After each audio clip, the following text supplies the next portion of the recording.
Bismillahirrahmanirrahim. Assalamualaikum warahmatullahi wabarakatuh.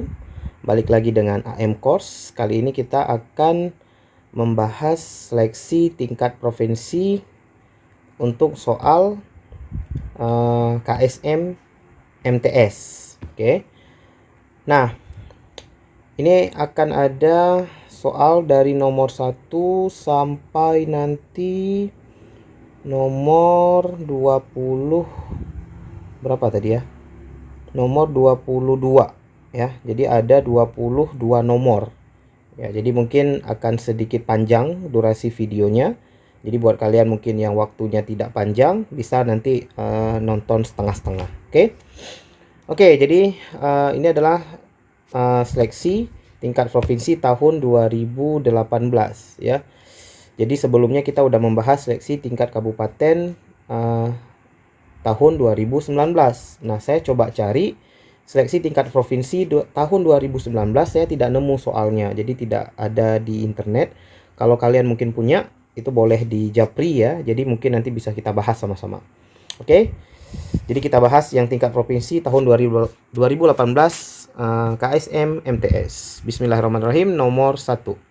Seorang peserta didik MTS melakukan pengukuran ketebalan salah satu kitab atau buku dengan menggunakan jangka sorong dan terbaca nilai 11,6.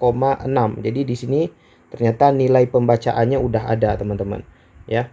Jadi nilainya 11,6,06 ya. Pertanyaannya adalah bilangan dan jumlah angka penting. Hasil pengukuran itu berturut-turut adalah bilangan dan jumlah angka penting ya. Nah, di sini ada 11,06. Nah, 11,06 itu mengandung 4 angka penting, teman-teman. Ya, jadi angka 0 di antara angka bukan 0 itu angka penting. Jadi angka 116 itu udah pasti angka penting ya. Jadi 4 angka penting itu kalau enggak nomor jawaban B, jawabannya yang C gitu ya. Nah, ini jangka sorong, teman-teman. Jadi 11,06 itu dalam, ini udah benar milimeter ya. Jadi ya udah gini aja sih sebenarnya. Jadi 4 angka penting antara 2 ini pilihannya, tapi yang benar itu yang ini 11,06 milimeter ya. Jadi nggak mungkin yang 1 koma gitu ya. Udah gitu. Jawabannya mudah aja, yang C. Oke, ini cuman konsep angka penting aja, teman-teman. Oke, kita next nomor 2. Bus rombongan rihlah ilmiah bergerak dengan kecepatan 72 km per jam. Karena ada orang yang melintas, tiba-tiba bus direm hingga berhenti. Jika sejak bus rombongan direm hingga berhenti menempuh jarak 30 meter, maka perlambatan bus akibat pengereman adalah jadi di sini kita gambar ya, ini anggap aja benda. Ini kalau kita gambar bus terlalu lama, kecepatan awalnya 72 km per jam. Nah, 72 km per jam kalau kita ubah ke meter per second, 20 meter per second, teman-teman ya. Kemudian karena orang yang akan melintas tiba-tiba bus direm hingga berhenti berarti VT-nya sama dengan 0. Nah, dari jarak mulai direm sampai berhenti ya, itu jaraknya 30 meter. Maka perlambatan, jadi yang ditanya itu nilai A-nya, nilai perlambatannya. Oke. Ya udah, di sini paling kesulitannya mungkin diubah satuan yang pertama. Jadi ubah satuan tuh kalau teman-teman mau tahu 72 km per jam kita ubah ke meter per second ya. Jadi 72-nya ditulis, kilometer ke meter itu 1000 berarti tambah 0,3. 1 jam itu berapa second? 1 jam itu 3600, teman-teman. Jadi kilometer per jam diubah ke meter per second. Itu caranya dikali 1000 dibagi 3600 ya. Ini nolnya coret 2. Tinggal 72 bagi 36 itu 2. Ada sisa 01. Jadi meter per second. Oke.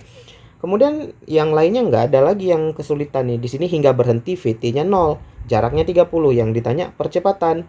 Nah, ini pasti geraknya ini jenis GL BB, teman-teman ya. Nah, untuk mencari hubungan S, V dan V0 dan VT itu kita gunakan rumus VT kuadrat V0 kuadrat ditambah 2AS. Di sini bisa tambah bisa kurang tergantung percepatan atau perlambatan. Nah, di sini di soal perlambatan udah pasti negatif ya. VT-nya 0, V0-nya 20. 20 kuadrat kurang karena perlambatan 2 kali A kali S-nya 30. 2 kali 30 60, bawa ke sebelah kiri jadi positif. 60 sama dengan 20 kuadrat, itu nilainya 400 gitu ya. Sorry, bentar. Ini tadi 2 kali 30 60, masih ada A-nya. Kemudian di sini 400. Dicoret 01 gitu ya. Maka nilai A-nya kita langsung tulis sama dengan 40 bagi 6 ya. 40 bagi 6 ini sama seperti 20 bagi 3. 20 bagi 3 itu berapa ya, Philip? 60 ya, benar ya tadi 400 00 40 bagi 6 20 bagi 3. 20 bagi 3 ini berapa teman-teman? Nah ini berarti nggak ada jawabannya ya teman-teman. Ini kan 20 bagi 3 harusnya 6, teman-teman ya, 6,666 gitu ya. Jadi ini nggak ada jawabannya. Jadi harusnya jawabannya 6,66 meter per second kuadrat ya. Jadi atau meter per detik ya. Ini jadi nggak ada jawabannya. Nomor 2. Bentar, jadi ketekan. Oke, jadi nomor 2 ini tidak ada jawabannya teman-teman. Jadi jawabannya harusnya 6,666 gitu ya. Jadi kita buat E aja di sini. 6,66 gitu atau 6,67 lah. Meter per second kuadrat atau meter per detik ya. Oke, gitu. Next, kita lanjutkan nomor 3.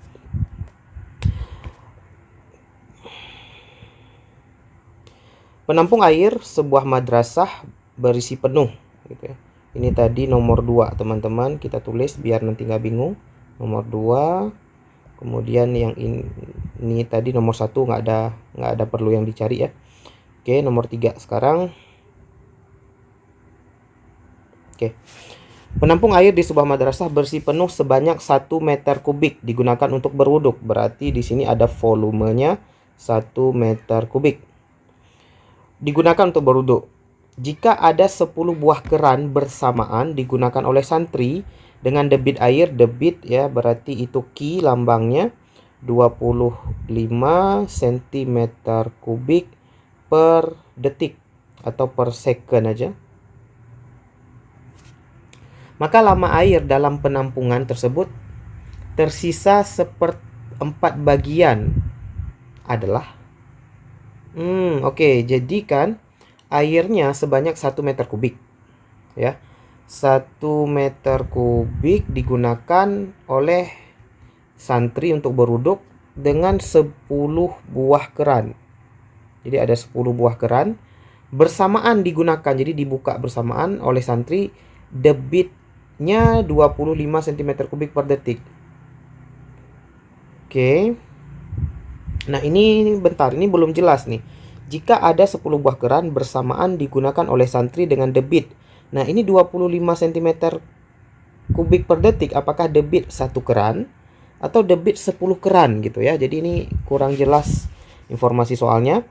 Jika ada 10 buah keran bersamaan digunakan oleh santri dengan debit air 25 meter kubik per detik. Ini kita harus anggap ini debit 10 keran gitu ya. Karena dia nggak bilang, kecuali dia bilang gini, digunakan oleh santri dengan debit air masing-masing gitu. Berarti kita harus kali 10. Nah ini karena kita nggak jelas, agak ambigu bahasanya, kita cari dulu. Kita anggap 25 cm kubik per detik itu adalah debit 10 keran. Nanti kalau nggak dapet, berarti kita anggap itu 1 keran gitu teman-teman ya. Karena agak ambigu soalnya. Jadi kita harus coba-coba. Maka lama air dalam penampungan tersebut tersisa 1/4 bagian adalah, artinya kalau sisa 1/4 bagian berarti yang udah dihabiskan itu adalah 3/4 bagian. Ya kan? Artinya 3/4 bagian, 3/4 dari 1 meter kubik tadi. Nah 1 meter kubik ini berapa banyak sih? 1 meter kubik itu setara dengan, kalau kita buat tangganya ya gini ya, set gitu, meter, desimeter, sentimeter. Jadi kan turun 2 tangga ya, berarti 10 pangkat 2. Tapi karena ada meter kubik, jadi meter kubik ya ke sentimeter kubik, maka 10 pangkat 2 nya dipangkatkan 3 teman-teman. Jadi meter ke sentimeter tadi turun 2 ya, turun 2 kali, maka 10 pangkat 2. Tapi karena pangkat 3, maka kita pangkatkan 3. Berarti 1 meter kubik itu setara dengan 10 pangkat 6 cm kubik. Gitu ya teman-teman ya. Oke, ini atau gini, kita pindahkan bentar. 1 meter kubik ini kita pindahkan ya. Ini harusnya nggak sedekat ini. Nah gini, jadi ini harusnya 1 cm kubik gitu ya. Jadi 10 pangkat 6 itu artinya 1 juta ya cm kubik. Maka oke. Jadi airnya mengalir 25 cm kubik per detik gitu ya. Maka dia harus dihabiskan 3/4. Maka kita kali 3/4 dari 10 pangkat 6 cm kubik ya. Nah sekarang gini teman-teman, agar dihabiskan sebanyak 3/4 kali 10 pangkat 6 cm kubik, berapa lama waktunya ya. Jadi kita ada rumusnya ya, debit ini Q, itu rumusnya adalah volume per waktu. Karena kita mau cari waktu untuk dihabiskan, maka kita masukkan V-nya adalah volume yang habis juga. Nah, volume yang habis itu adalah ini tadi nih. Jadi ini adalah volume yang habis 3/4. Berarti ini adalah volume yang dihabiskan. Oke, gitu ya teman-teman ya. Nah, sekarang kita tinggal masukkan aja teman-teman 25 cm kubik ini. Kita masukkan kemari ya.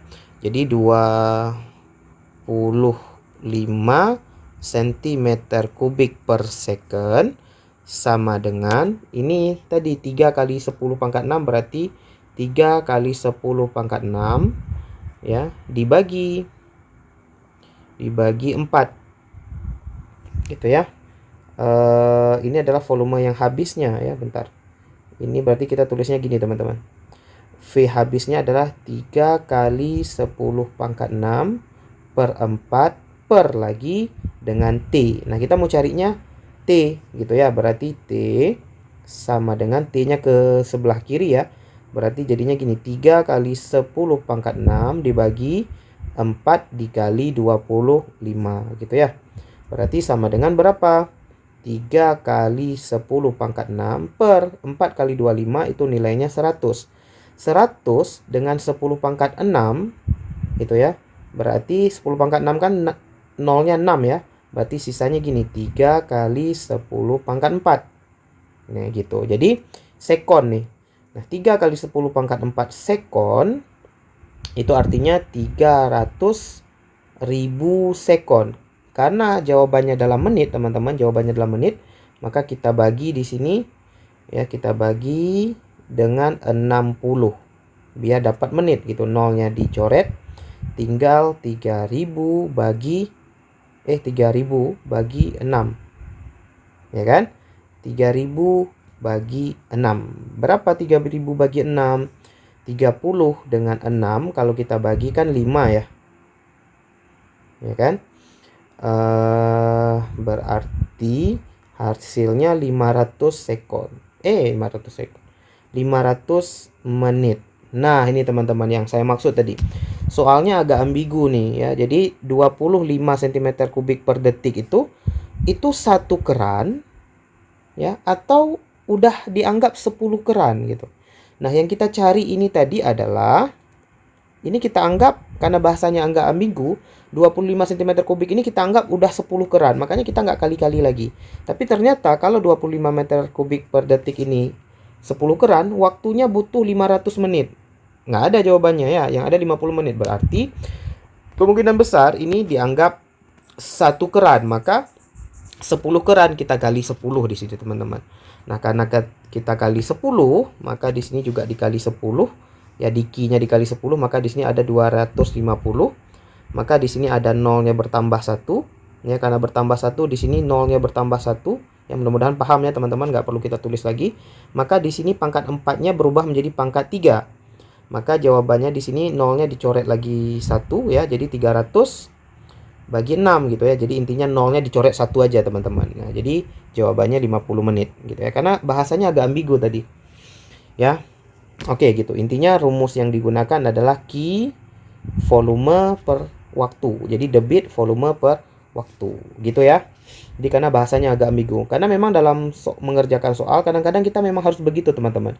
Kita kalau bahasanya agak ambigu maka perspektif kita apa? Nah kerjakan aja itu dulu. Kalau nggak ada jawabannya mungkin perspektif sebaliknya. Gitu ya teman-teman. Kita lanjutkan ke nomor 4. Oke, kita beri batasan. Kita lanjutkan ke nomor 4 ya, ini nomor 4. Kendaraan pengangkut sampah di sebuah pondok pesantren melaju di jalan selama 35 menit dengan variasi kelajuan seperti pada gambar. Jadi ada waktu dan ini kilometer per hour ya, per H ini artinya per jam. Jarak yang ditempuh kendaraan tersebut selama 26 menit. Nah, 26 menit itu ada di sini teman-teman kira-kira ya. Nah, jadi konsepnya teman-teman, kalau kita punya grafik kecepatan ya, kilometer per jam itu kecepatan, kemudian menit itu waktu, ya. Kalau ada grafik kecepatan terhadap waktu, ya, mau grafiknya bagaimanapun, gini, yang ditanya itu adalah jarak, ya, jarak yang ditanya. Nah, jarak itu S, itu dicarinya kalau dari grafik ya, cari aja luas, teman-teman. Jadi luas daerah di bawah grafik. Nah, karena ini sampai ke detik ya, ke menit 26, maka kita harus cari luas ini semua, teman-teman. Luas segitiga ya, kemudian ditambahin luas trapesium yang di depan, gini ya, kita buat warna berbeda.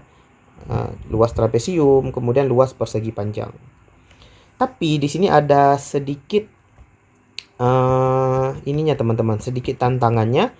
Yang ininya menit, yang ininya jam. Gitu ya. Jadi kita harus ubah nanti satuannya ya. Jadi kilometer per jam, jamnya diubah ke menit. Nah, gimana cara ubah ke menit? Kita kan tahu 1 jam itu setara dengan 60 menit gitu, teman-teman ya. Jadi kalau ada di sini nanti 30 km per jam misalnya, kita harus ubah gitu ya. Jadi 30 km per jam, maka kita harus ubah menjadi begini, 30 ya kilometer per menit gitu. Cuman 1 jam kan 60 menit. Nah, ini yang kita ubah jam ke menit gitu. Jadi 1 jam itu 30 menit, maka di sini dibagi 60 gitu ya. Jadi 30 km per jam. Berarti jadinya 30 per 60 km per menit. Jadi semua angka yang di kilometer ini kita harus ubah, teman-teman. Jadi biar mudah gini, kita ubah aja dulu ya. 30 km per jam jadi 30 per 60 km per menit. Maka 30 dengan 60 itu jadi setengah ya. Jadi 1/2 km per menit ya.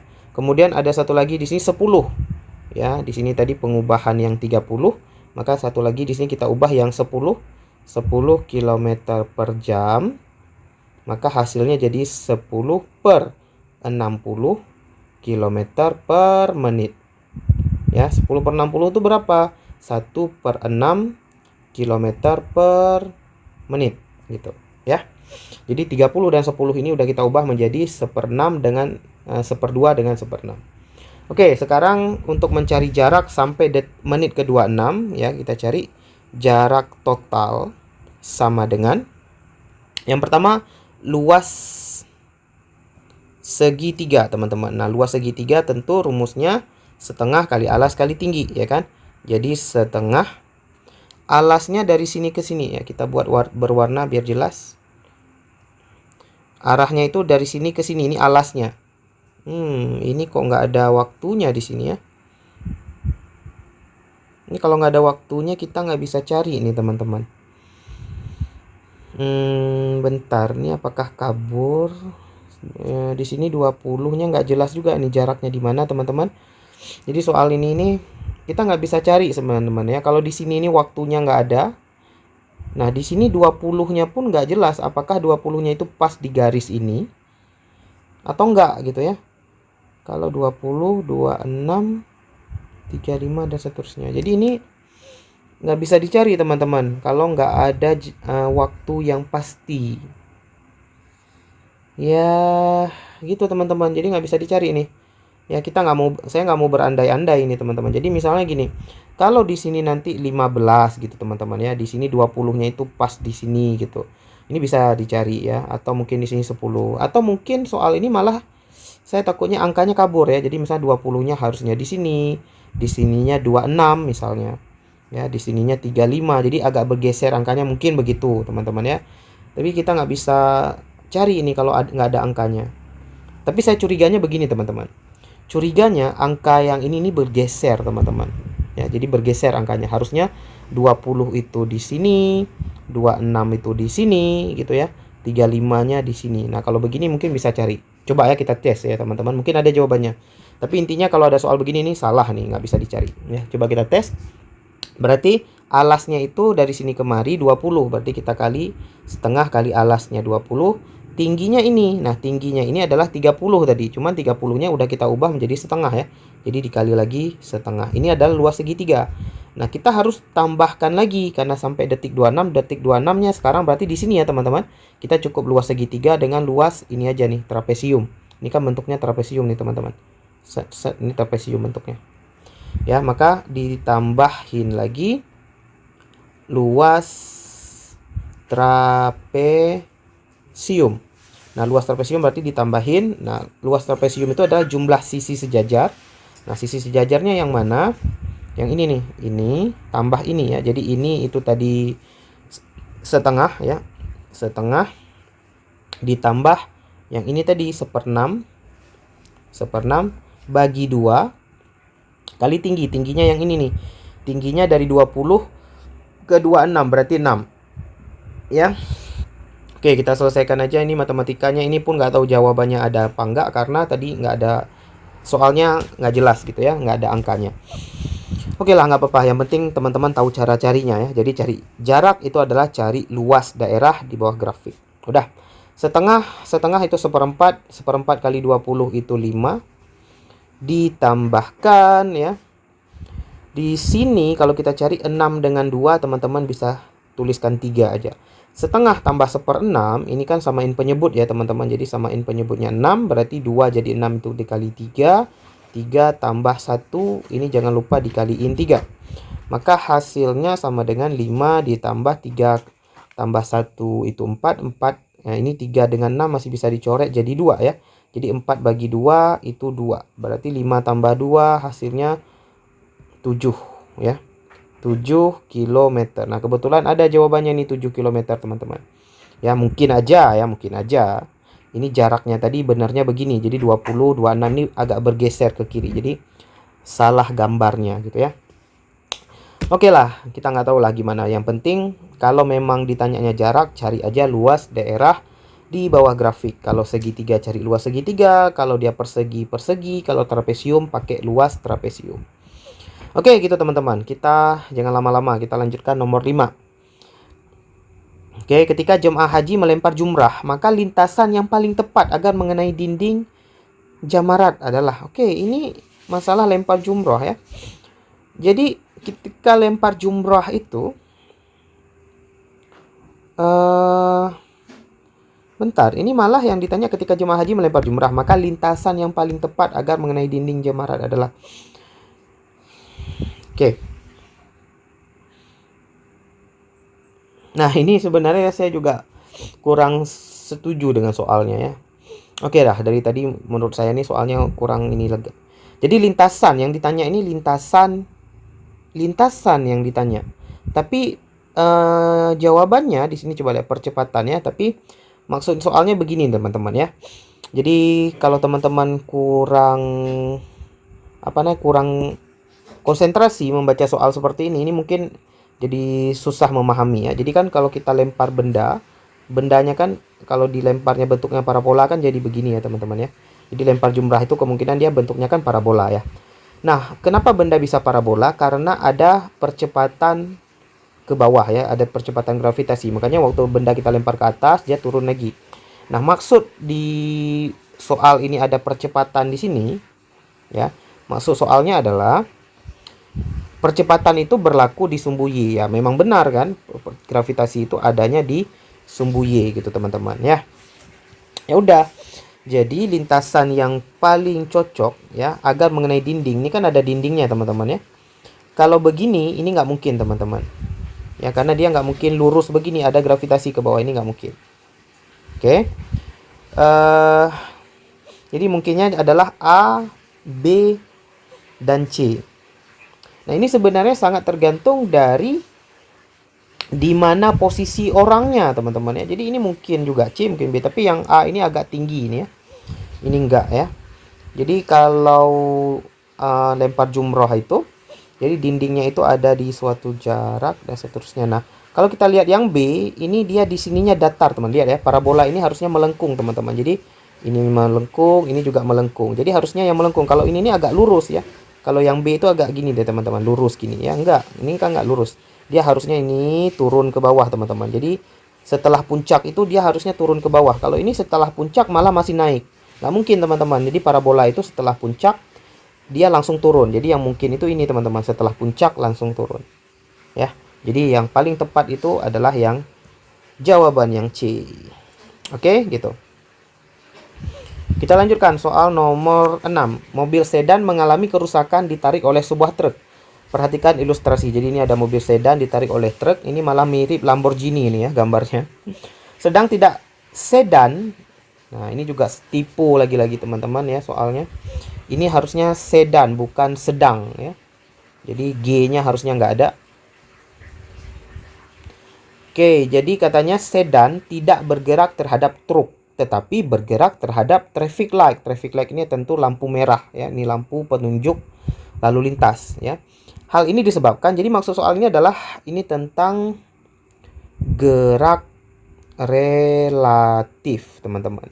Jadi gerak relatif ini begini teman-teman ya. Ini ada orang, dia bergerak dengan kecepatan 2 meter per second. Nah 2 meter per second ini gerak orangnya terhadap tanah. Jadi kalau di sini ada orang yang lagi diam, maka si A dilihat oleh si B yang lagi diam, itu si A nya bergerak 2 meter per second. Tapi kalau seandainya di sini ada si C lagi, si C lagi bergerak 2 meter per second, maka laju A menurut C itu sama dengan 0 teman-teman. Jadi dianggap si A ini kayak nggak jalan terhadap si C. Begitu juga si C menurut si A ini nggak gerak. Jadi karena sama-sama bergerak 2 meter per second ke kanan. Maka si A ini ya kita bisa bilang ya A tidak berubah posisi relatif terhadap C gitu. Ya, karena si A dan si C sama-sama bergerak ke kanan 2 meter per second, maka antara A dan C ya, antara A dan C ini jarak antara mereka ini tetap ya. Jadi jarak pisah nilainya tetap nih karena mereka sama-sama bergerak. Tapi antara si A dengan si B ini jaraknya makin lama makin jauh. Begitu juga antara si B dengan si C jaraknya makin jauh. Nah, sekarang kita kembali ke soal kita. Kenapa katanya sedan tidak bergerak terhadap truk? Kenapa? Karena sedan dengan truk itu diikat dengan tali nih teman-teman. Diikat dengan tali. Jadi ada talinya nih, ada tali. Jadi sedan dengan truk ini kecepatannya sama. V sedan sama dengan V truk. Makanya tidak bergerak. Sedan itu relatif tidak bergerak terhadap truk. Tapi mereka berdua bergerak. Ya, bergerak, mereka dua ini bergerak terhadap tanah gitu ya, bergerak terhadap tanah, arahnya ke depan gitu ya. Karena dia bergerak terhadap tanah, tentu lampu lalu lintas ini dia diam, dia kan sama kayak tanah diam gitu kan. Maka hal ini disebabkan kedudukan sedan. Nah ini kedudukan atau bahasa kita tadi posisi. Jadi posisi sedan dan truk selalu tetap, antara mereka ini selalu tetap. Sedangkan posisi atau kedudukan sedan dan traffic light itu selalu berubah. Jadi ini yang benar. Jadi truk ini atau truk dan sedan berubah posisinya terhadap lampu lalu lintas sehingga dianggap bergerak atau berubah posisinya terhadap lampu lalu lintas. Tapi antara truk dengan sedan tidak ada yang saling menjauh gitu ya teman-teman ya. Di jawabannya yang tepat adalah yang A.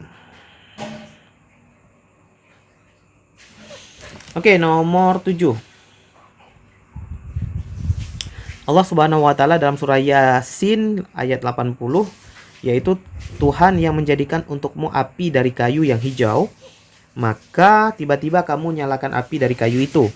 Hal ini menginspirasi adanya energi terbarukan. Biomasa adalah bahan bakar yang dikembangkan dari bahan organik. Jadi intinya ini sumber energi, teman-teman. Sumber energi terbarukan dan berkelanjutan seperti gambar berikut. Berdasarkan gambar di atas, maka proses yang tepat adalah, jadi di sini adalah pembangkit listrik ya. Dia menggunakan bahan bakar organik. Nah, sumber energi terbarukan. Oke, jadi kita lihat yang A, bahan bakar disimpan di dalam bunker untuk dipanaskan lebih lanjut ke turbin. B, di dalam boiler air dipanaskan sampai suhu sedang di bawah tekanan. Sampai suhu sedang di bawah tekanan. Yang C, uap dari energi boiler turbin terhubung ke generator. D, generator akan berputar dan menghasilkan listrik. Nah, di sini ini soalnya sebenarnya harusnya diurutkan, teman-teman. Jadi awalnya terjadi apa, lalu apa gitu ya. Jadi oke lah. Jadi kalau kita lihat di sini ya. Di sini ada storage for biomass, jadi tempat penyimpanan biomasanya. Kemudian hot water boiler, jadi di sini mungkin airnya dipanaskan. Kemudian apa nih, flue gas cleaning ya. Kemudian chimney, steam, ada uapnya ya. Kemudian ada turbin ya, turbinnya berputar baru dihasilkan listrik gitu ya. Jadi ada air. Oke, jadi intinya bahan bakar yang terbuat dari apa tadi katanya, dari biomasa ini, dari bahan organik itu digunakan untuk menyalakan api, apinya memanaskan air, kemudian airnya berubah menjadi uap, uapnya memutar turbin ya, menghasilkan listrik. Nah, harusnya di sini maka proses yang tepat, bahan bakar disimpan dalam bunker untuk dipanaskan lebih lanjut ke turbin, benar gitu. Di dalam boiler air dipanaskan sampai suhu sedang di bawah tekanan. Uap dari energi boiler turbin terhubung ke generator. Generator akan berputar menghasilkan listrik. Ya, ini proses apa yang dimaksud ini, teman-teman? Jadi agak membingungkan kalau menurut saya soalnya. Jadi mungkin ini harusnya nomor ya, harusnya ini nomor, teman-teman. Kalau menurut saya sih ini harusnya nomor, misalnya ini 1 2 3 4 gitu. Mungkin kita harus mengurutkan begitu ya. Tapi kalaupun kita terpaksa harus menjawab antara A, B, C ini, proses yang tepat, bahan bakar disimpan dalam bunker untuk dipanaskan lebih lanjut, benar gitu. Benar gitu ya. Kemudian di dalam boiler air dipanaskan sampai ini, benar, airnya harus dipanaskan. Uap dari energi boiler turbin terhubung ke generator, generator akan berputar menghasilkan listrik, ini juga benar, teman-teman. Jadi kalau menurut saya ini nggak jelas nih soalnya ya. Proses yang tepat, proses apanya gitu, karena ini semuanya proses dan semuanya benar gitu. Harusnya mungkin disuruh urutkan dari awal sampai akhir gitu, teman-teman ya. Ini kalau menurut saya nggak jelas nih soalnya nomor 7 ya. Oke, nanti mungkin teman-teman punya pendapat lain tuh boleh coba komentar di bawah ya, apa yang dimaksud dengan soal ini. Oke, intinya saya nggak mau lama-lama karena nggak jelas soalnya. Kita lanjut aja nomor 8. Dan kami turunkan air dari langit menurut suatu ukuran, lalu kami jadikan air itu menetap di bumi. Dan sesungguhnya kami benar-benar berkuasa menghilangkannya. Quran Surah Al-Mu'minun ayat 18. Perhatikan gambar skema terjadinya hujan berikut. Urutan peristiwa terjadinya hujan dapat disingkat sebagai berikut. Jadi ini ada urutan terjadinya hujan ya, ini ada gambarnya dan seterusnya. Jadi hujan itu dia mulai dari peristiwa evaporasi, teman-teman ya. Jadi ini udah jelas di awalnya ini evaporasi di sini. Ya, dia evaporasi ya. Ya, ini penguapan air hujan ya, penguapan air ya, bisa dari laut, bisa dari sungai, bisa dari danau, bisa dari tumbuhan dan hewan ya, evaporasi. Setelah evaporasi, jadi di sini evaporasi. Jadi yang C ini, yang C-nya salah ya. Yang C-nya salah karena dimulai dari kondensasi. Harusnya evaporasi. Kemudian setelah proses evaporasi ya, terjadi ini condensation. Nah, condensation itu tentu kondensasi ya. Jadi setelah evaporasi kondensasi. Ini awan jenuh salah, ini salah. Ya, proses koalensi ini salah di sininya, koalensi harusnya evaporasi, kondensasi benar. Setelah kondensasi baru koalensi. Koalensi ini dia nanti penggumpalan gitu. Jadi tetes-tetes yang tadi terkondensasi nanti dia berkumpul menjadi tetes-tetes hujan yang lebih besar ya. Kemudian baru awan jenuh. Awan jenuh ini baru nanti awan yang udah hitam gitu sebelum dia turun hujan gitu ya, udah jenuh ya, tetes-tetes hujannya udah besar, udah siap untuk jatuh, baru adanya gaya gravitasi sehingga hujannya jatuh gitu. Jadi jawabannya yang D teman-teman ya. Oke, next soal nomor 9. Perhatikan gambar spektrum cahaya. Di sini juga gambarnya agak buram ya. Jadi pokoknya spektrum cahaya ini dari kiri ini dimulai dari sinar gamma ya. Gamma, kemudian di sini ini ada sinar X ya. Ada sinar X di sini, kemudian ada sinar UV, kemudian ada infra apa ini ya. Ini setelah sinar UV ini ada cahaya tampak dulu yang berwarna-warni, ini adalah cahaya tampak gitu ya. Kemudian ada sinar inframerah dan seterusnya ya. Kita langsung ke soal apa yang ditanya nih ya. Ini spektrum cahaya. Cahaya memiliki tingkatan seperti disebutkan dalam Al-Quran surah An-Nur ayat 40 gitu ya. Cahaya putih dari sinar matahari jika dilewatkan pada sebuah prisma akan terurai menjadi warna-warni seperti pelangi. Oke, betul. Jadi cahaya putih ya, cahaya putih itu sebenarnya terdiri dari cahaya Mejiku Hibiniu. Jadi merah, jingga, kuning, hijau, biru, nila, dan ungu. Warna-warna ini menunjukkan spektrum cahaya. Jadi ini pertanyaannya malah cuman cahaya putih menjadi Mejiku Hibiniu. Jadi ini semua ini nggak terlalu penting ya. Gamma, UV ini nggak terlalu penting. Itu cuma mengecoh aja. Oke, warna-warni ini menunjukkan spektrum cahaya sekaligus panjang gelombang atau tingkat energinya, yaitu jadi dari Mejiku Hibiniu ini teman-teman, yang perlu diingat adalah dari Me ini ya, kita buat di sini Me atau merah itu panjang gelombang. Jadi cahaya merah ini panjang gelombang itu paling besar. Nah, ini konsepnya. Panjang gelombangnya paling besar. Semakin ke kanan ini nanti semakin kecil. Ya, kita buat dalam bentuk panah-panah aja. Jadi Mejiku Hibiniu yang paling besar panjang gelombangnya itu merah. Merah itu juara. Tapi makin ke kanan, makin Jiku Hibiniu ini makin mengecil panjang gelombangnya. Jadi merah ini paling besar panjang gelombang. Ungu nanti panjang gelombang paling kecil, panjang gelombang paling kecil gitu. Ibaratnya gitu. Jadi merah panjang gelombang paling besar, ungu panjang gelombang paling kecil. Ini kita hapus saja kalau gitu. Ya. Jadi gitu. Jadi merah panjang gelombang paling besar, jingga agak kecil, kuning agak kecil lagi, ungu itu paling kecil. Itu kalau panjang gelombang, teman-teman. Kemudian selanjutnya kalau ditanyanya apalagi tadi panjang gelombang dan energi ya. Ini tadi panjang gelombang. Panjang gelombang itu lambangnya lambda, teman-teman ya. Panjang gelombang itu lambangnya kalau kita buat itu lambda. Lambda itu panjang gelombang ya. Kemudian kalau kita buat energi itu kita buatnya E.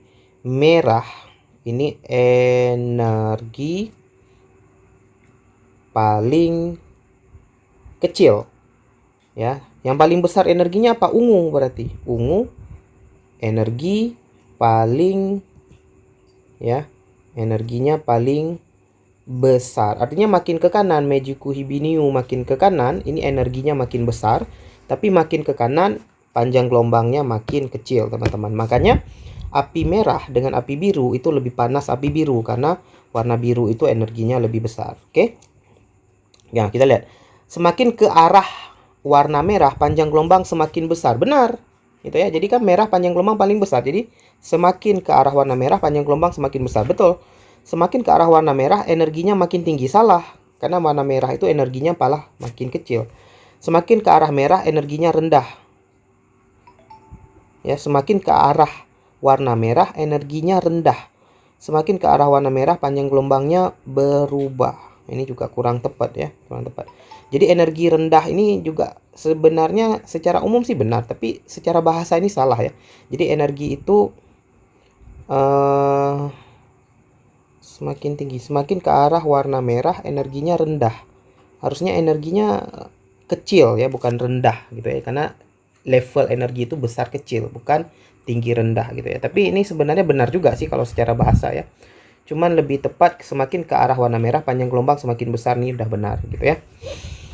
Oke, kita lanjutkan nomor, tadi nomor berapa nih? 9 ya. Udah benar, berarti nomor 10. Perhatikan skema bayangan yang dibentuk oleh lensa cembung. Nah, ini lensa cembung ya, teman-teman. Lensa cembung ini adalah lensa positif. Ya, lensa positif sering dipakai juga untuk loop. Ya, sering dipakai untuk loop atau kaca pembesar ya. Digunakan sebagai prinsip dasar sebuah kamera pada kamera juga pakai ternyata. Oke, bayangan yang dibentuk. Nah, ini jadi kan ini ada benda nih. Ini di sini bendanya, di sini bayangan. Kalau kita lihat gambar bayangannya, ini kan makin kecil kan? Dan terbalik. Nah, jadi caranya gampang aja. Kita tinggal lihat yang terbalik. Yang tegaknya salah. Ini yang A salah gitu ya. Yang A katanya tegak salah. Yang B tegak juga salah. Nah, yang C terbalik, yang D juga terbalik. Nah, gitu. Jadi caranya gini, teman-teman. Maya gitu ya. Ini sifat bayangan ya. Maya itu pasangannya tegak. Kalau nyata, ini pasangannya pasti terbalik. Jadi di gambar kita lihat terbalik. Terbalik itu ada di C dan D. Tapi yang pasangan terbalik itu harusnya dengan nyata, teman-teman. Jadi yang D jawabannya. Kita cek yang lainnya. Diperkecil, benar gambarnya makin kecil dibandingkan benda tadi. Ini. Jadi bayangan dengan benda ini lebih kecil bayangan. Jadi diperkecil, benar. Kemudian bermanfaat untuk orang rabun dekat. Nah, ini juga benar ya. Jadi lensa positif ini tadi itu dimanfaatkan untuk loop, juga dimanfaatkan untuk penderita rabun dekat karena kacamata lensa positif. Kalau lensa negatif untuk rabun jauh ya. Rabun dekat itu bahasa lainnya adalah hipermetropi ya. Kalau rabun jauh itu miopi. Oke, gitu teman-teman. Nomor 11. Ini tentang apa lagi nih? Quran surah Ar-Rum ayat 45, dan di antara tanda-tanda kekuasaannya adalah bahwa dia mengirimkan angin sebagai pembawa berita gembira dan untuk merasakan kepadamu sebagian dari rahmatnya, dan supaya kapal dapat berlayar dengan perintahnya, dan juga supaya kamu dapat mencari karunia-Nya. Mudah-mudahan kamu bersyukur. Oke, itu isi surah Ar-Rum ya, ayat 46. Perhatikan skema angin darat. Nah, jadi soalnya ini tentang angin darat dan angin laut mungkin ya. Perhatikan skema angin darat pada gambar berikut. Nah, di sini angin darat. Angin darat itu apa? Anginnya ngalir dari darat ya, dari darat menuju ke laut, teman-teman, ya. Kenapa bisa mengalir dari darat menuju ke laut? Karena ini terjadinya pada malam hari. Lihat nih, ada gambar bulan. Jadi ini angin darat ini terjadi pada malam hari. Ya, angin darat. Kalau angin laut terjadi pada siang hari. Nah, kenapa terjadi pada malam hari? Karena pada malam hari ini ya, daratan ini pada malam hari ya. Daratan itu lebih dingin dari lautan. Atau bahasa lainnya kalau kita balik, lautan ini lebih hangat ya, atau lebih panas dari daratan.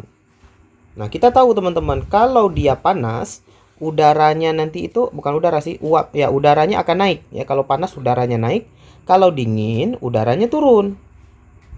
Gitu ya, teman-teman. Jadi makanya konsepnya adalah uap panas meninggi. Jadi udara panas itu meninggi. Makanya kalau kita kayak panasin air, yang udah panas tuh airnya naik ke atas. Jadi kayak ada gelembung-gelembung yang naik ke atas gitu ya. Nah, di sini itu yang terjadi ya. Jadi pada malam hari itu daratan lebih dingin daripada lautan, sehingga udaranya turun di daratan. Di lautan panas, udaranya naik. Nah, waktu naik kan nggak mungkin kosong, jadi diisi oleh udara yang berasal dari daratan. Jadi akhirnya terjadi siklus, terjadi putaran udara. Oke, kita lihat soalnya. Nelayan memanfaatkan angin darat terjadi di malam hari untuk mencari nafkah ya. Jadi malam hari nelayan ini, di balik ini ada kapal ya. Kapalnya ini berlayar pada malam hari ini ya. Jadi ini kapalnya ditiup angin sehingga kapalnya jadi tertiup ke laut gitu ya. pada malam hari untuk mencari nafkah atau mencari ikan, di mana suhu pada daratan lebih dingin dibanding lautan. Nah, ini udah dibilang dalam soal ya. Sehingga tekanan di daratan lebih tinggi karena jarak antar molekul lebih dekat. Tekanan di daratan lebih rendah, jarak molekul lebih dekat. Tekanan di daratan akan sama dengan lautan. Nah, tekanan sama itu pasti salah ya. Tekanan di daratan di lautan semakin tinggi semakin enggak lah. Nah, jadi konsepnya adalah tekanan itu sebanding dengan suhu, teman-teman. Nah, tadi kita tahu di daratan itu kan lebih dingin ya, maka tekanannya lebih rendah ya. Jadi tekanan di daratan akan lebih rendah ya, tekanan daratan lebih. Jadi jawabannya yang B, teman-teman. Ya. Jadi tekanannya lebih rendah karena suhunya lebih rendah. Bentar, ada yang salah nih. Daratan akan lebih rendah, jarak molekul lebih dekat. Oh, bukan teman-teman. Jadi ini konsepnya bukan ke sini, ini karena bukan pemanasan. Jadi sorry, konsepnya gini. Ini kan ada angin ya.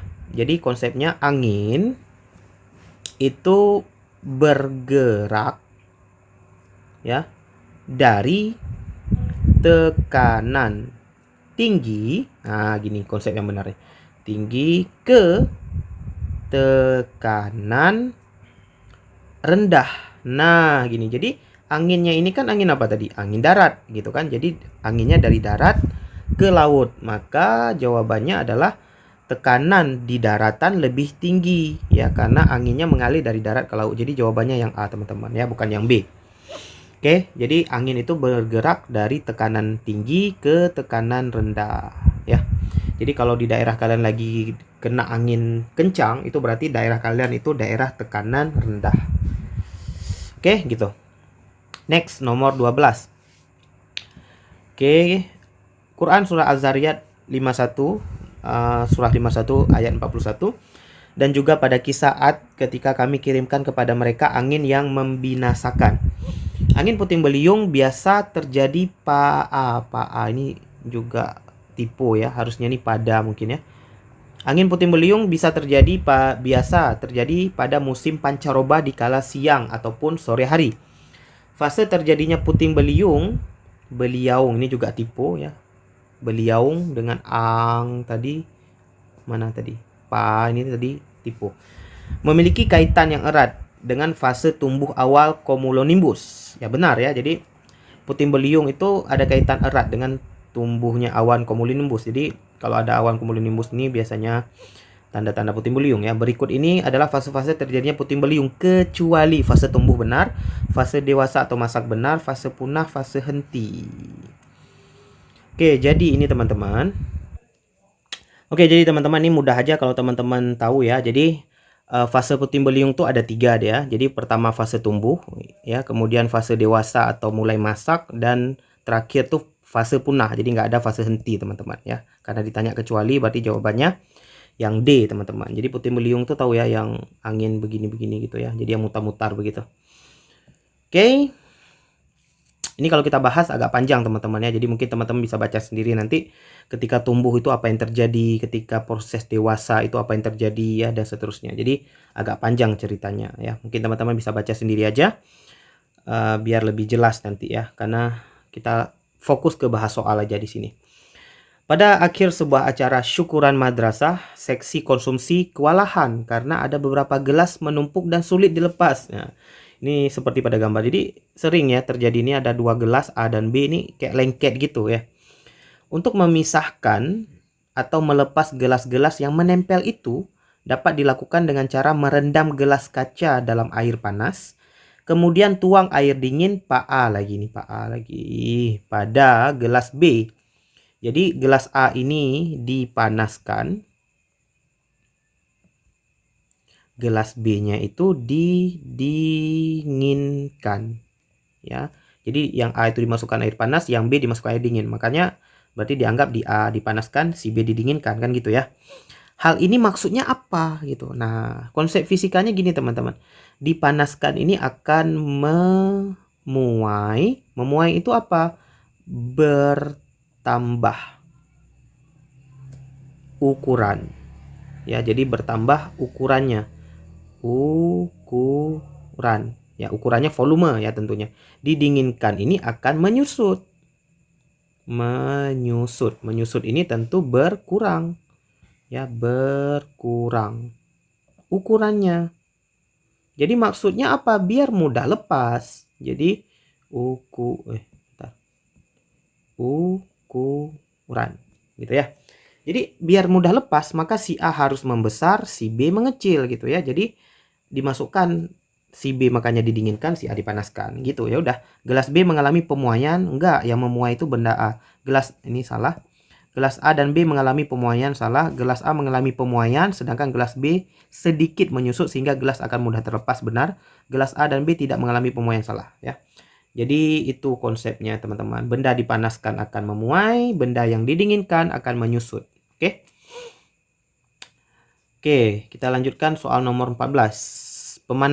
Pemasangan pengeras suara di dalam ruangan masjid atau musola dapat dilakukan dengan gambar berikut.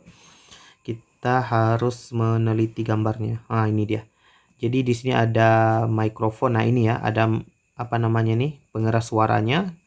Kita perhatikan. Ini yang A, ini ada pintu, kemudian yang ini begini nih. Nah, jadi bedanya apa? Yang gambar B ini arah speakernya ya, ini diarahkan kembali ke mikrofon nih. Ya, sementara yang ini arah speakernya menjauhi mikrofon, jadi ke belakang. Ya, ini pemasangan seperti gambar B dihindari. Kenapa? Akan terjadi suara saing. Saing ini saling mungkin ya, melemahkan. Maksudnya saing nih, saling ya, banyak tipunya ya nih. Akan terjadi suara yang mendengung, akan ada suara yang menggema, suara yang terjadi tidak.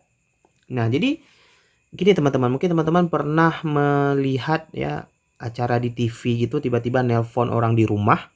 Kemudian orang di rumahnya itu ternyata sambil mendengar TV yang lagi menelpon mereka. Jadi jadinya suaranya jadi ting gitu. Jadi kayak bertimpa suaranya. Jadi suara yang dari TV masuk ke HP, HP masuk lagi ke TV dan seterusnya. Jadi bertimpa. Nah, ini sama kondisinya. Jadi kalau speakernya diarahkan ke mikrofon, maka suara dari mic ini keluar ke speaker, speaker kembali lagi ke mikrofon. Jadi ting, jadi akan sangat sunyi ya. Jadi suara yang benar nih apa namanya ya? Mendengung atau menggema. Jadi melemahkan pasti salah. Suara yang terjadi akan tidak jelas, bukan tidak jelas, malah jadi tidak jelas, benar sih sebenarnya, tapi nggak jelasnya kenapa gitu ya. Karena akan menggema gitu ya, karena suaranya jadi bertimpa dan menggema gitu. Oke, jadi yang C jawabannya. 15. Perhatikan air minum yang disedot menggunakan sedotan pada gambar berikut. B disedot, bagian A bagian bawah sedotan. Oke, ini ada air disedot. Air dari gelas dapat naik ke dalam sedotan bagian atas. Disebabkan apa? Nah, ini menarik teman-teman ya. Kenapa waktu kita sedot air melalui sedotan, itu airnya bisa naik teman-teman. Ya, kita baca. Yang A, tekanan pada bagian bawah sedotan lebih kecil dibandingkan air di sekitarnya sehingga air mengalir melalui sedotan A. B, adanya gaya kapilaritas yang bekerja pada sedotan sehingga air mengalir melalui sedotan ke atas. Salah ya teman-teman. Oops, sorry. Kita lupa tekan pennya. Yang B ini salah teman-teman. Kenapa salah? Karena kapilaritas ini adalah peristiwa terserapnya air melalui pori-pori ya. Jadi peristiwa terserap air melalui pori-pori. Jadi misalkan air kita lap dengan tisu, airnya menyerap ke tisu. Nah, itu kapilaritas namanya. Tekanan pada bagian bawah, kalau ini kan dia nyerap airnya karena disedot ya, bukan karena ngalir sendiri. Kalau kapilaritas itu dia terserap sendiri. Yang C, tekanan pada bagian bawah sedotan sama dengan air di sekitarnya sehingga air dapat mengalir, enggak ya. Jadi syarat ngalirnya itu tentu ada beda tekanan. Kalau sama nggak akan ngalir. Adanya gaya hidrostatik dari air yang ada di bagian bawah sedotan sehingga air mengalir melalui sedotan ke atas. Pada bagian bawah sedotan lebih kecil dibanding air di sekitarnya.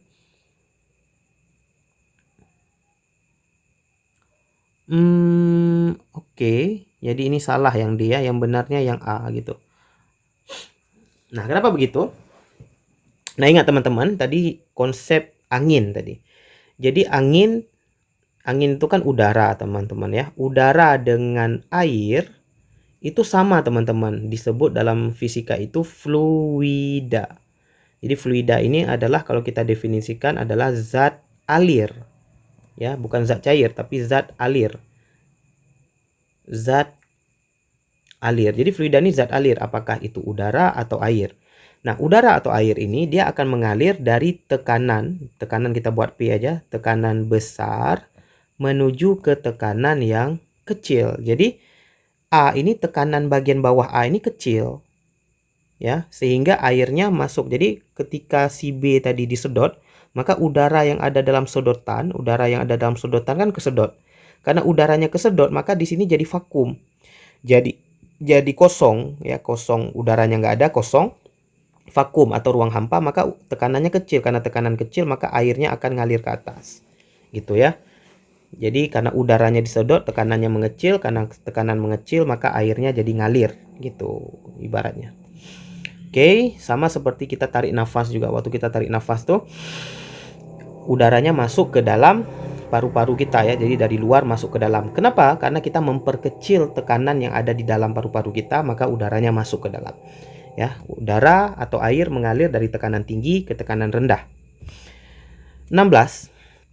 Dua buah sirine terpasang di pondok putra dan putri masing-masing berfrekuensi 320 dan 640 Hz. Jika kedua sirine tersebut dibunyikan bersamaan pada medium dan suhu yang sama, maka pernyataan yang benar adalah panjang gelombang bunyi di pondok putra lebih kecil dari kecepatan bunyi di putri. Kecepatan bunyi di pondok putra lebih besar dari pondok putri. Kecepatan bunyi di pondok putra dan putri sama besar. Nah, ini agak menjebak ya soalnya teman-teman. Diketahuinya frekuensi. Yang ditanyakan kecepatan, panjang gelombang, dan seterusnya. Ya. Jadi, kecepatan bunyi itu ada rumusnya teman-teman ya.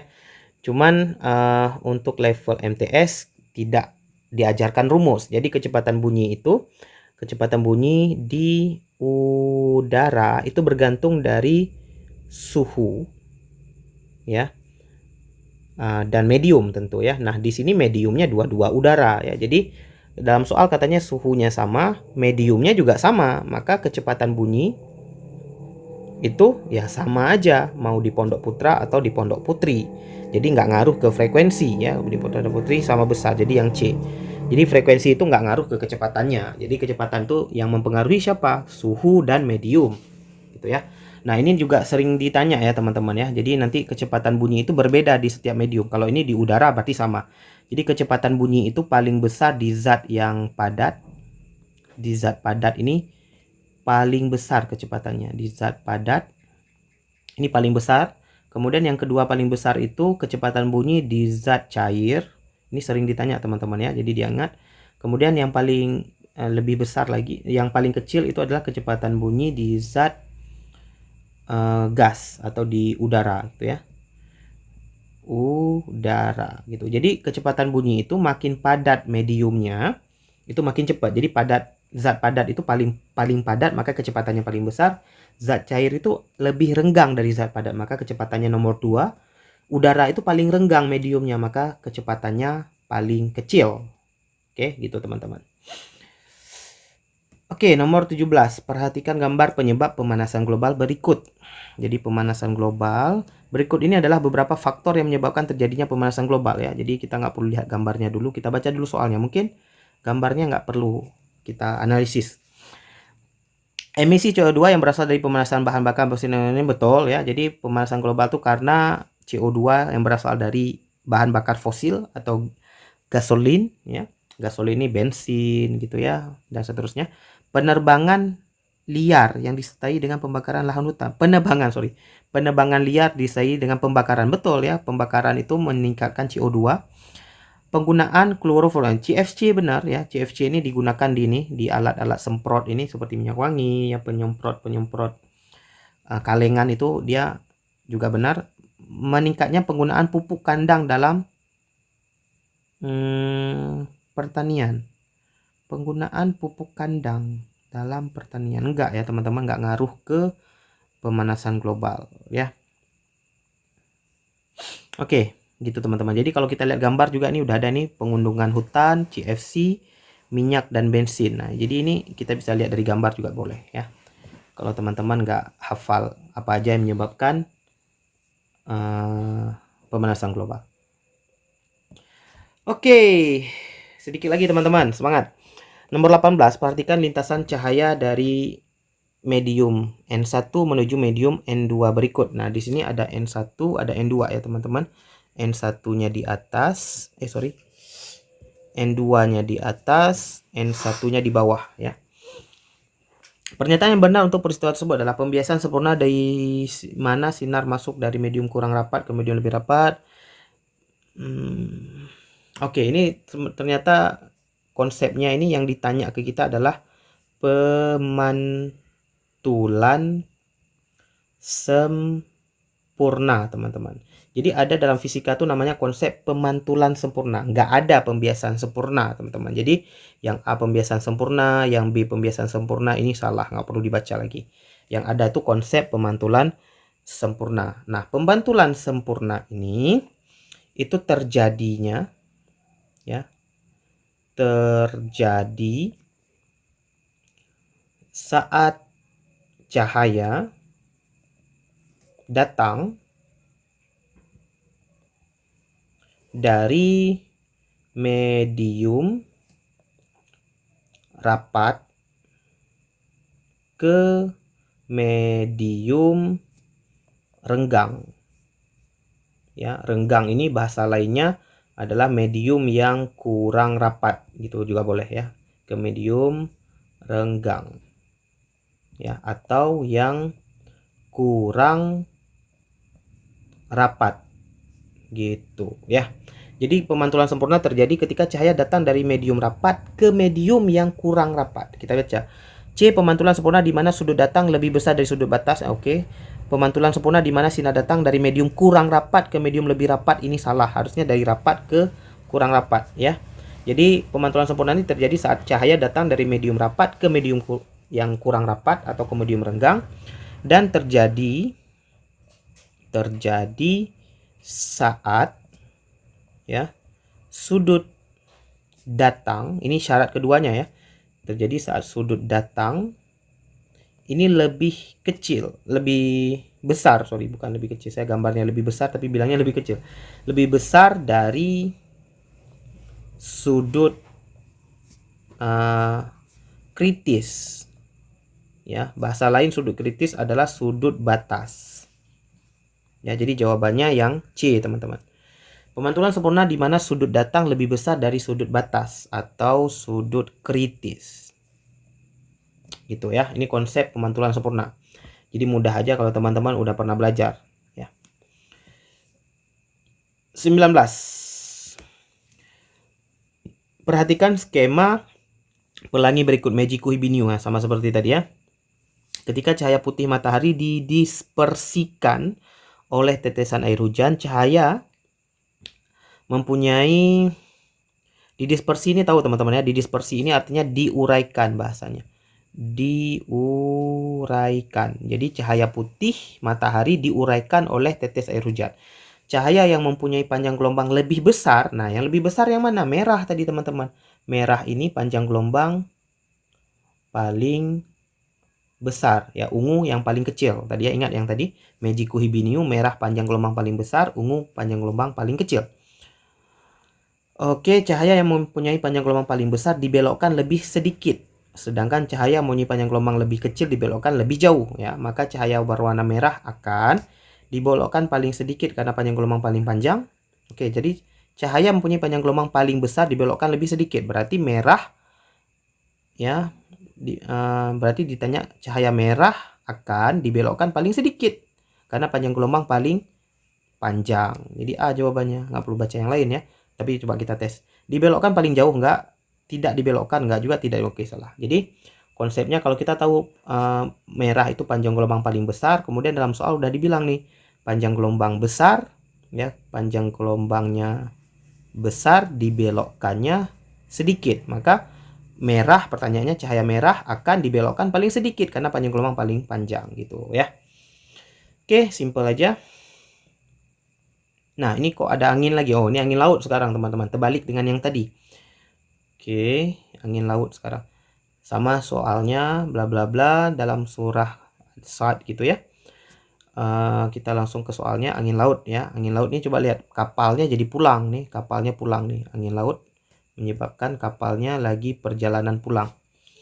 Angin laut terjadi di pagi hari atau di mana suhu laut lebih dingin dibandingkan suhu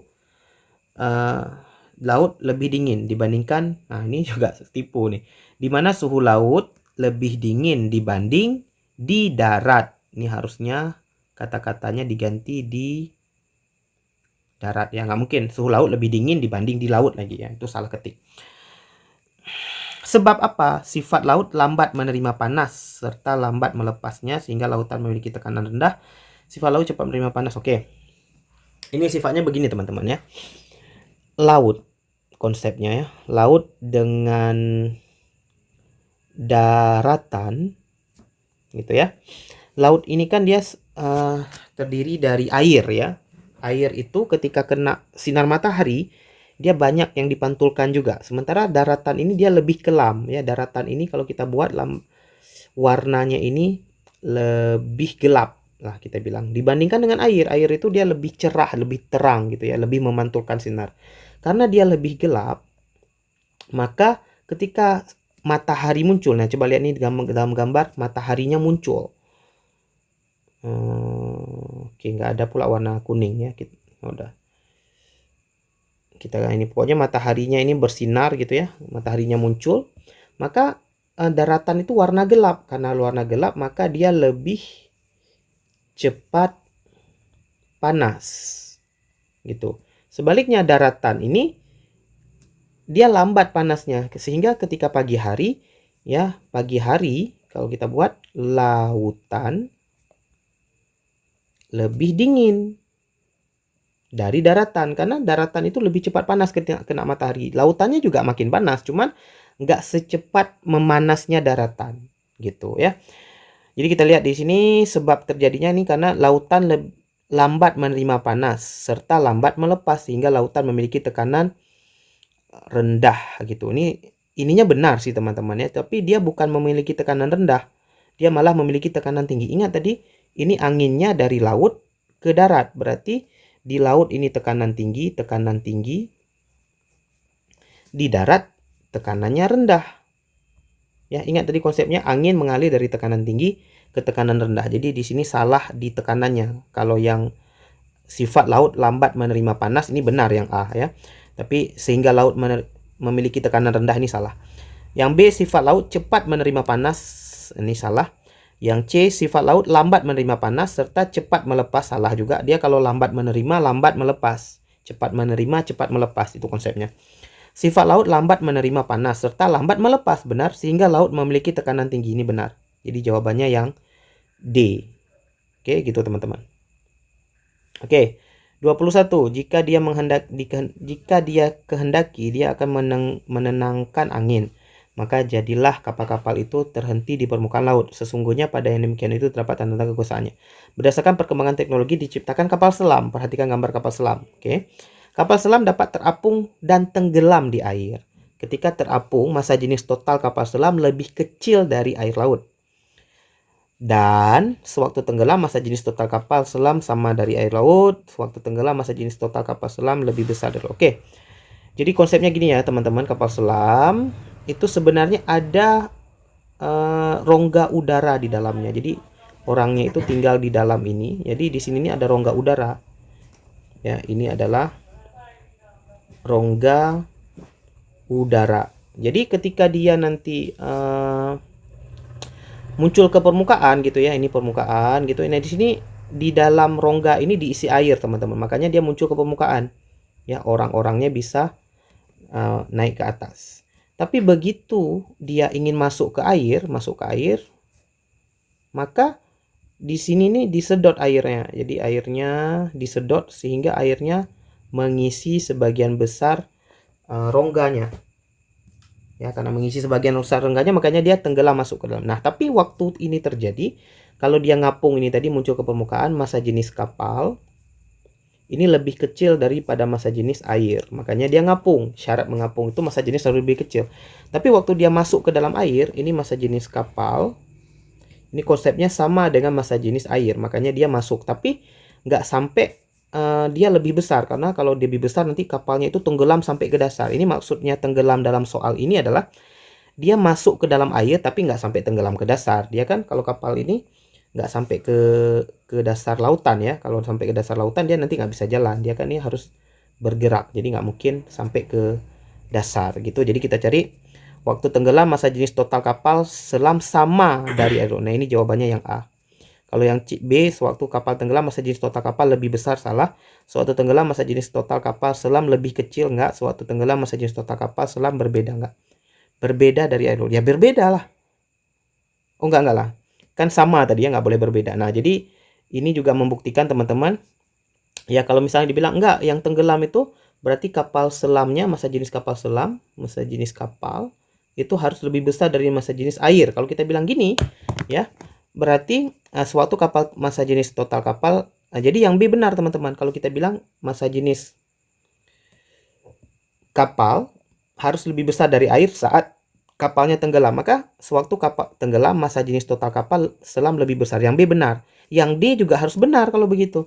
Sewaktu tenggelam masa jenis total kapal selam berbeda, kan berbeda. Lebih besar itu artinya berbeda. Jadi kalau kita menganggap yang B benar, maka yang D juga harus benar. Kan nggak mungkin dua jawaban benar kan, maka salah. Maka yang benarnya yang A, sewaktu tenggelam masa jenisnya harus sama dengan masa jenis air laut. Gitu ya. Oke. Alhamdulillah soal terakhir, jangan lupa di subscribe ya, dan di like juga videonya. Tinggal digerakkan aja jarinya. Terus ditekan tombol loncengnya biar kalian nggak ketinggalan postingan-postingan AM Course yang lain. Oke. Nomor terakhir. Capek ya. Ketika perkemahan Sabtu Minggu Persami ya, seorang pramuka penggalang MTS memasak air seperti gambar. Oke, ini cerita pembuka aja, nggak penting juga. Oke, di sini ada radiasi ya. Jadi ada 3 jenis perpindahan panas ya, konduksi, konveksi, dan radiasi teman-teman. Jika pada proses pemanasan air terdapat perpindahan kalor, maka pernyataan berikut yang benar adalah proses pemanasan air terdapat perpindahan kalor. Benar. Konveksi tanpa disertai perpindahan partikel. Oke, jadi konsepnya teman-teman gini ya. Konduksi ini terjadi pada zat padat. Ya, ini semuanya konsep perpindahan kalor atau perpindahan panas. Jadi konsepnya konduksi ini perpindahan panas pada atau melalui zat padat ya, tanpa disertai perpindahan partikel medium ya. Kalau nanti konveksi ini perpindahan kalor melalui zat cair ya, dengan disertai perpindahan partikel medium. Jadi pada gambar ini teman-teman, konduksi ini terjadi pada gagang ya, sementara konveksi itu terjadi pada molekul air yang ada di dalam. Jadi airnya ikut pindah ke atas. Makanya teman-teman kalau lihat air yang lagi direbus itu ada gelembung-gelembung yang naik ke atas. Nah, itu konveksi karena airnya ikut naik ke atas ya. Sementara radiasi ini pancaran. Jadi bisa melalui nggak perlu medium. Jadi perpindahan panas tanpa zat perantara. Jadi teman-teman harus paham ya, radiasi ini perpindahan zat bisa terjadi tanpa zat perantara. Tapi kalau ada zat perantara tetap bisa terjadi gitu ya. Jadi bukan berarti kalau ada zat perantara jadi nggak terjadi, nggak. Tanpa zat perantara aja bisa, apalagi ada zat perantara, kan gitu ya, simpelnya gitu. Jadi radiasi ini tanpa memerlukan medium ya. Oke, konveksi tanpa disertai perpindahan partikel. Konveksi tadi disertai ya, jadi A-nya salah. Konduksi tanpa disertai perpindahan partikel benar, jadi jawabannya B. Kita simpan dulu. Radiasi tanpa disertai zat perantara. Pemanasan ini terjadi pada saat proses pemanasan ini terdapat perpindahan kalor. Maka pernyataan berikut, radiasi tanpa disertai zat perantara ini secara bahasa agak keliru ya. Radiasi itu bukan tanpa disertai ya. Radiasi itu tidak membutuhkan zat perantara. Jadi ini agak salah bahasanya. Konduksi tanpa disertai perpindahan partikel dan zat perantara. Ya, ini juga benar, bentar. Konduksi, oh sorry teman-teman, ini yang B tadi saya salah baca ya. Konduksi, tapi benar, konduksi tanpa disertai perpindahan partikel, benar ya. Konduksi tanpa disertai perpindahan partikel dan zat perantara. Ini partikel dan zat perantara ini perpindahan partikel tanpa disertai perpindahan partikel dan zat perantara.